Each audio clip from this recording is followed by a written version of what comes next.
It's True TV with Memphis's great oracle of basketball, Chris Vernon at 92.9 ESPN FM. Chris, how's it going? Great, Kevin. Thanks for having me on. Hey, so 1/5 of the way through the season, the Grizzlies are 9-8. What's going on down there? Well, everything got off to a really slow start, and trying to figure it out with the new coach and some new players. And then they got going on a 4-game road trip on the West Coast, I guess about a week and a half ago. And everybody really started thinking that things were like we're back to the old Grizzlies, back to being a really good team in the Western Conference. And then on Friday night against San Antonio, Marc Gasol got hurt, and then it was, all right, let's just hope to stay around 500. Well, given the injury and everything, is there a mulligan or are the pitchforks out on 3rd Street?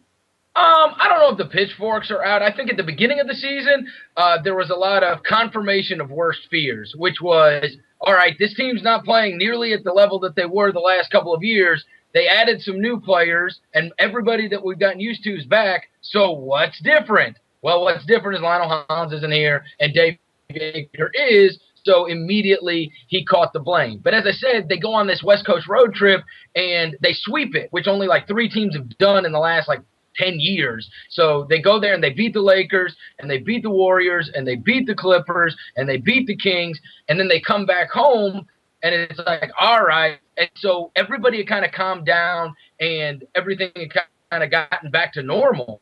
And then Marc Gasol got injured. And so, listen, nobody's ever going to be happy when you lose. And so there have not been many free passes given, but I think most logical Grizzlies fans sit back and go, all right, let's just hope to tread water while Marc Gasol's out.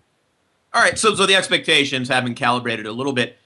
Zach Randolph, every year we hear that this is the year that he turns old or he turns slow, and every year the reports of his demise are greatly exaggerated.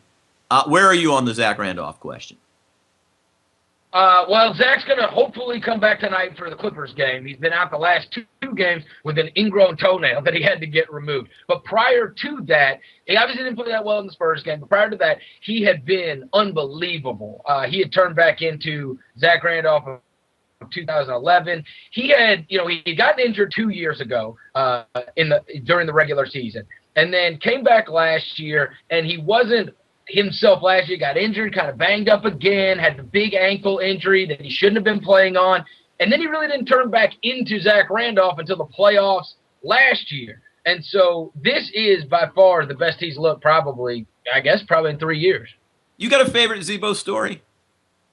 I would say probably the Kendrick Perkins moment where he in Oklahoma City last year, Marc Gasol was going down the court, and he did a spin move on Kendrick Perkins, and they're running back down the court, and Zebo said, "Oh, bust his butt, Mark!" And so now they're standing at the free throw line, and Perkins starts yelling at Mark, and so Zach perks up, and he says, "Yo, Perk, I'll beat your ass."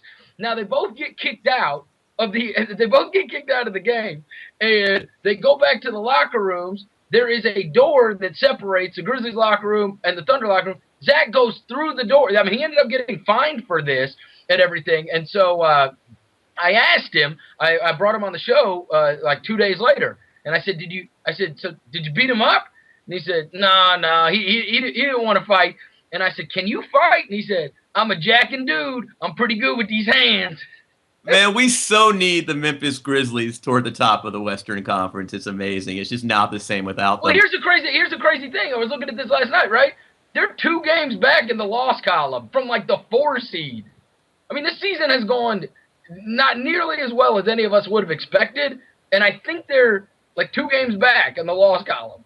Yeah, and look, they were taking on water in February last year. Right. I mean, we're well ahead of schedule if everybody gets back. Sounds like Marc Gasol, things are coming along a little ahead of schedule.